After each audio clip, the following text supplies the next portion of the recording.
नमस्कार। हम हिंदी भाषा, साहित्य, काव्यशास्त्र के विविध विषयों और उपविषयों पर सतत बात कर रहे हैं। हिंदी साहित्य के इतिहास संबंधित जो श्रृंखला है वो सतत चल रही है और उसमें हमने आदिकाल पर लगभग उसकी प्रवृत्तियों पर और पृष्ठभूमि पर हमने बात कर ली है। उसकी जो विभिन्न काव्य धाराएं रही है हमने उस पर भी बात कर ली है। हिंदी साहित्य के इतिहास के साथ साथ हम उन विषयों पर भी बात करते रहेंगे जो कि विभिन्न विश्वविद्यालयों के पाठ्यक्रम में जो कवि लग रखे हैं, जो रचनाकार समावेशित हैं, हम उन पर भी बात करेंगे।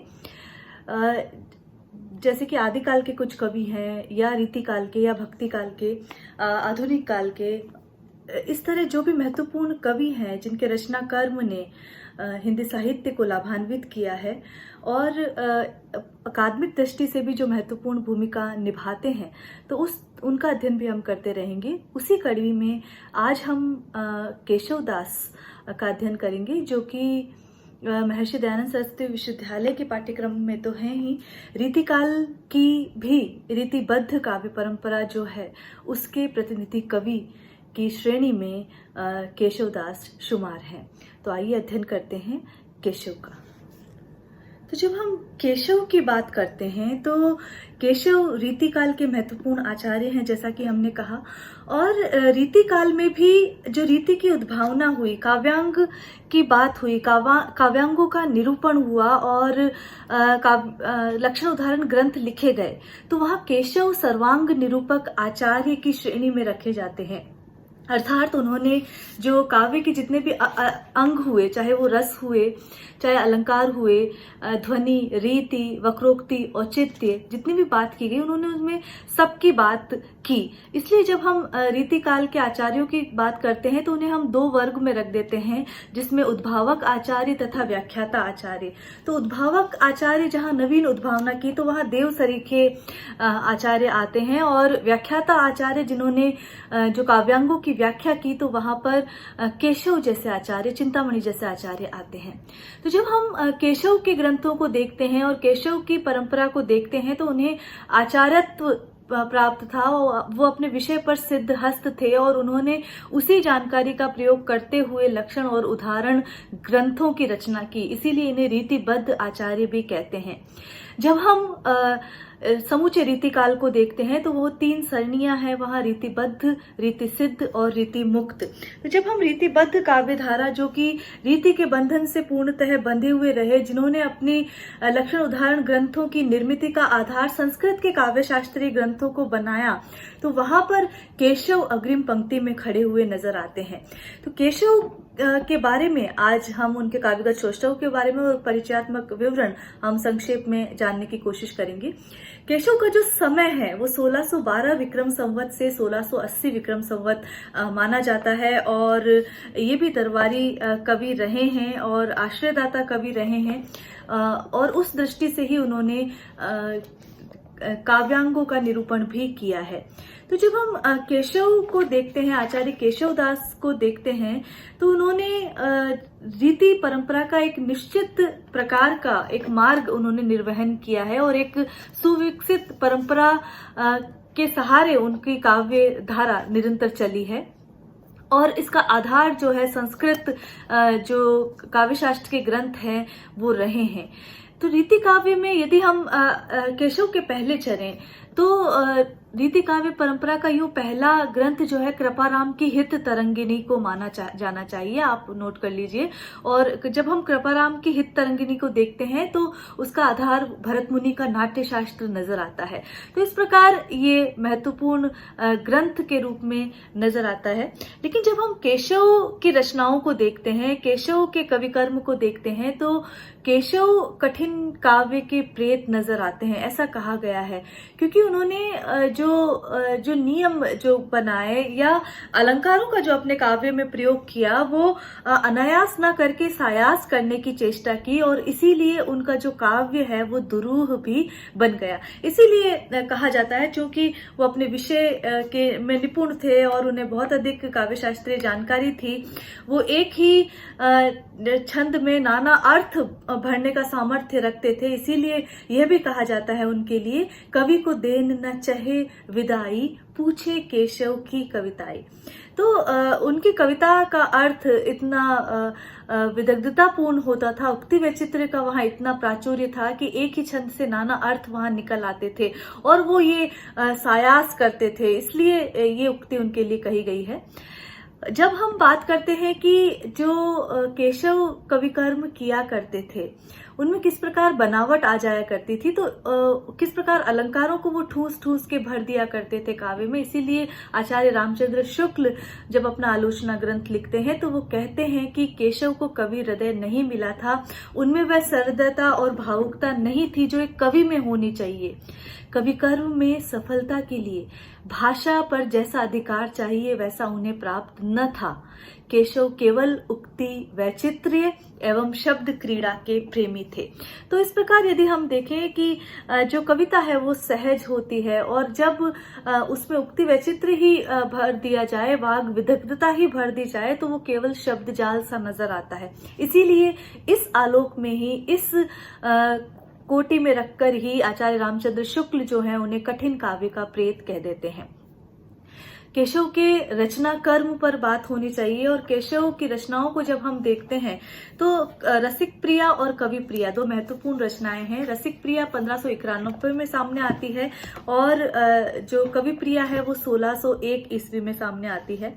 देखिए, रसिक प्रिया में ही यदि हम देखें तो ये केशव की सर्वप्रथम रचना मानी जाती है, रसिक प्रिया की यदि हम बात करें। और जो रुद्र भट्ट का श्रृंगार तिलक ग्रंथ है वो इसका आधारभूत ग्रंथ है। जो आधार सामग्री जिससे ग्रहण करते हैं वो श्रृंगार तिलक है, और ये इसमें जो 13 प्रकाश है, प्रकाशों में विभक्त है, उसमें श्रृंगार रस का ही वर्णन यहाँ पर किया गया है। तो इस प्रकार इसमें रस दोषों की भी बात की गई है, रस के विभिन्न अंगों की बात की गई है, अवयवों की बात की गई है।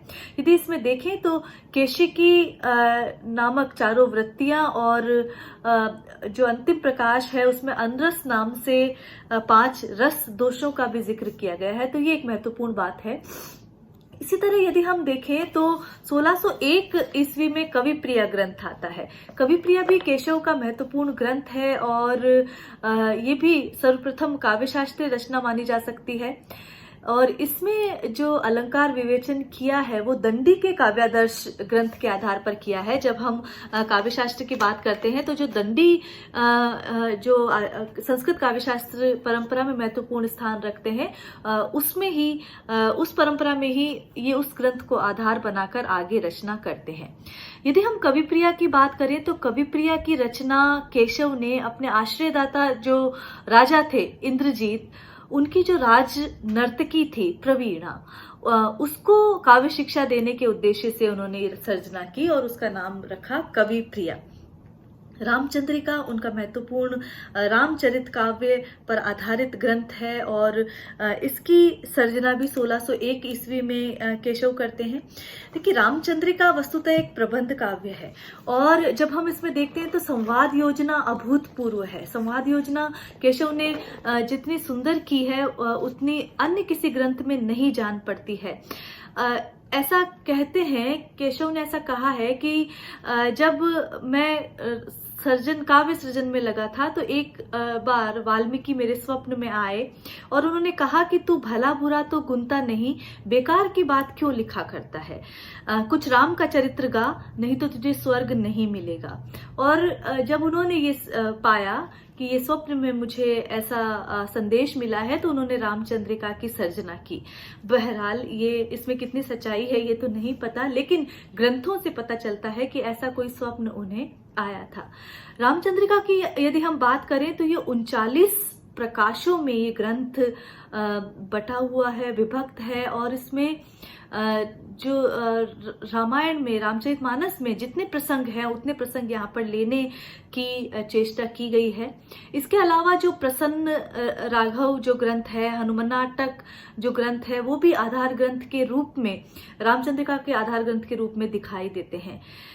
इसमें यदि हम देखें तो देखिए कवित्व भाव यहाँ पर भी कुछ कम नजर आता है, और जो बात यहाँ पर है एक तरह से जिसे छंदों का अजायब घर सी जो बात कहते हैं वो भी रामचंद्रिका के लिए सही जान पड़ता है, क्योंकि कहीं पर घनाक्षरी का प्रयोग हो रहा है, कहीं सवैया प्रयोग हो रहा है, कहीं पर विजया छंद का प्रयोग मिल रहा है। तो इस प्रकार नाना छंद, रामचंद्रिका में नाना छंदों का प्रयोग किया गया है। तो इसीलिए ये बात है कि छंदों का अजायब घर। दूसरी बात, प्रबंध काव्य भले है लेकिन प्रबंधात्मक दृष्टि से एक तारतम्यता नहीं नजर आती है, कथा उतनी गुथी हुई नजर नहीं आती है। कुछ कुछ अंश, कुछ कुछ प्रसंग रामकथा के जरूर ले लिए गए हैं, पर पूरी कथा का निर्वहन वहां पर दिखाई नहीं देता है। तो इस प्रकार छंद, कथन भंगिमा और अलंकार और काव्य रचना के आधार पर ये कृति बेजोड़ जरूर जान पड़ती है, लेकिन बहुत सारी कमियां, बहुत सारे दोष वहां पर बचे रह जाते हैं। तो ये रामचंद्रिका की बात है। रामचंद्रिका के भाव पक्ष पर हम बात और करेंगे जब हम केशव के जो रामचंद्रिका के अंशों को पढ़ेंगे। विज्ञान गीता इनकी महत्वपूर्ण रचना है। यदि हम देखें तो विज्ञान गीता एक आध्यात्मिक ग्रंथ के रूप में आती है, और ये 1610 ईस्वी में इसकी सर्जना हुई है। वीर सिंह देवचरित और जहांगीर जस चंद्रिका, ये जो दो ग्रंथ है, ये राज प्रशस्तियां हैं जो आश्रयदाता राजाओं के प्रशंसा के गुणगान में लिखी गई है। तो एक तरह से इसे आप कह सकते हैं कि राज प्रशस्तियां हैं, और दोनों ही प्रबंधात्मक रचनाएं हैं, दोनों ही प्रबंधात्मकता की श्रेणी में आती है। इसके बाद जिस ग्रंथ का हमें जिक्र करना चाहिए वो है छंदमाला, और ये छंद शास्त्र से संबंधित ग्रंथ है जो कि दो भागों में विभक्त है। प्रथम भाग में जो 77 वार्णिक छंद है, और द्वितीय भाग में 26 मात्रिक छंद लिखे गए हैं। तो वार्णिक और मात्रिक छंदों में ये बटा है, जिसमें 77 वार्णिक छंद और 26 मात्रिक छंद लिखे गए हैं। नक्षिक जो रचना है इनकी, जब हम नक्षिक की बात कर रहे हैं तो श्रृंगार से संबंधित ये रचना है, और इसमें राधा के विभिन्न अंगों के लावण्य का, सौंदर्य का वर्णन किया गया है। तो ये नक्षिक रचना है। तो ये महत्वपूर्ण रचनाएं हैं केशव की। केशव को पढ़ते समय ये ध्यान रखना होगा कि केशव जो है सर्वांग निरूपक आचार्य माने जाते हैं, और हिंदी साहित्य में रीति ग्रंथों के प्रणयन के प्रवर्तक माने जाते हैं। डॉक्टर श्याम सुंदर दास की बात करें तो उन्होंने केशव को रीतिकाल का प्रवर्तक तक माना है। ये हमने जब बात की कि केशव भी एक राजा, किसी राजा के आश्रय में रहे थे, तो केशव ओरछा नरेश जो राजा इंद्रजीत सिंह हैं, जिनकी हमने जब हम कविप्रिया की बात कर रहे थे तब भी की, तो उनके आश्रय में रहा करते थे, और अपने प्रसिद्ध ग्रंथ कविप्रिया में उन्होंने अलंकार को कविता का अनिवार्य तत्व बताया है। और वहां वो कहते हैं, यद्यपि सुजाति सुलक्षणी सुबरन सुरस सुव्रत भूषण बिनु न विराजई कविता वनिता मित। तो वहां अलंकार के बारे में ये महत्वपूर्ण बात कहते हैं। इन्होंने जब रस संप्रदाय की बात की और रस पर आधारित जो ग्रंथ लिखे, तो वहां पर उन्होंने आदि और विषाद नामक दो संचारी भाव भी स्वीकार किए। ये महत्वपूर्ण उपलब्धि इनकी कही जा सकती है। देखिए, जब हम बात करते हैं रीतिकाल की, तो रीतिकाल में ये जरूर हुआ कि काव्यांग निरूपक ग्रंथ लिखे गए, लेकिन वहां पर कोई मौलिक उद्भावना नहीं मिलती है। इसीलिए रीतिकाल जो है एक तरह संस्कृत काव्य शास्त्र की टीका अधिक जान पड़ती है। लेकिन जब हम देव की बात करते हैं, भिखारी दास की बात करते हैं, या अन्य कवियों की बात करते हैं इस परंपरा में, तो वहां पर कुछ मौलिक उद्भावनाएं जरूर मिलती हैं। तो हम उस उद्भावना को भी हम देखना चाहेंगे। फिलहाल यहाँ पर ये जो केशव की बात होती है कि वो पांडित्य का प्रदर्शन करते हुए आचार्यत्व की श्रेणी में अपने आप को रखना चाहते थे, सिद्ध करना चाहते थे, और कठिन काव्य करते थे, काव्य तत्व कविता में ठूस ठूस के भर देते थे। ये बात केशव के लिए सटीक जान पड़ती है। केशव की रामचंद्रिका के कुछ अंशों को भी हम साथ लेंगे आज। और रामचंद्रिका की जैसे हमने बात की कि राम कथा पर लिखा हुआ महत्वपूर्ण काव्य है, चरित काव्य है, और जिसे डॉक्टर रामस्वरूप चतुर्वेदी छंदों का अजायब घर भी कह देते हैं, और ये 39 प्रकाशों में विभक्त है। तो जो इसमें पहला भाग है जिसमें केशवदास सरस्वती वंदना कर रहे हैं प्रारंभिक चरण में, हम वो पढ़ते हैं। और जब हम उसे पढ़ते हैं तो सरस्वती को ध्यान में रखते आपको पढ़ना पड़ेगा, तो ये ध्यान इसका अर्थ आपको सुगमता से आप उसे अर्थ लाभ कर पाएंगे। बानी जगरानी की उदारता बखानी जाए। बानी मतलब वाणी, जगरानी सरस्वती की वाणी की जो रानी है अर्थात सरस्वती की उदारता का बखान किस प्रकार आखिर किया जाए। ऐसी मति कहो धो उधार कौन की भई, कि ऐसी बुद्धि आखिर किसको प्राप्त हुई है कि वो जो सरस्वती है उसकी उदारता का बखान शब्दों में व्यक्त कर सके। तो जो सरस्वती की अनिर्वचनीयता है उसकी बात यहाँ पर केशव कर रहे हैं, और वो करते हुए ये कह रहे हैं कि उसकी जो महिमा की बात जो है वो आखिर किस तरह बखानी जाए, उसका वर्णन किस तरह किया जाए। ऐसी बुद्धि, ऐसी उदारता किसने आखिर पाई है। देवता प्रसिद्ध सिद्ध ऋषिराज तपवृद्ध, कही कही हरि सब कहीं न केहू लई। तो यहाँ पर कह रहे हैं देवता, देवता भी जिसकी महिमा का गुणगान करते करते थक गए हैं। प्रसिद्ध सिद्ध, जो जितने भी सिद्ध हुए हैं, 84 सिद्ध हुए हैं, वो भी उनकी प्रशंसा का गुणगान करते हुए थक गए हैं। ऋषिराज, जो श्रेष्ठ ऋषि हुए हैं, वो भी माँ सरस्वती की जो महिमा है उसको शब्दों में नहीं बांध पाए हैं। तप वृद्ध, जो तप श्रेष्ठ है, जो जिन्होंने श्रेष्ठ तप किया है, ऐसे जो जन हैं वो भी सरस्वती की महिमा का गुणगान नहीं कर पाए हैं। कही कही हरि सब कही ना केहू लई, कह के सब हार गए, और फिर भी जो उनकी उदारता का पूरा वर्णन है वो किसी से नहीं कहा गया। तो ये बात केशव कह रहे हैं। भावी भूत वर्तमान जगत बखानत है। तो यहाँ पर ये बात की गई है कि बीते हुए काल में भी लोग इनकी महिमा का वर्णन किया करते थे, इनकी प्रशस्ति गाया करते थे, वर्तमान में भी गाते हैं और भविष्य में भी गाते रहेंगे। इनकी महिमा का वर्णन हर कोई करता रहेगा। केशवदास केहू न बखानी काहू पे गई, लेकिन फिर भी इनकी महिमा का वर्णन जो अनादिकाल से चलता आ रहा है और भविष्य तक चलता रहेगा, तो ऐसा कोई भी नहीं हुआ है जिसने सरस्वती की महिमा को पूर्ण रूपेण शब्दबद्ध कर दिया है, अर्थात कोई भी पूरी महिमा इनकी नहीं कर पाया है। वर्णे पति चार मुख, जो पति है वो इनकी शोभा का वर्णन अपने चारों मुख से करते हैं, अर्थात कौन, ब्रह्मा जो हैं वो सरस्वती की महिमा का गुणगान अपने चारों मुख से करते हैं।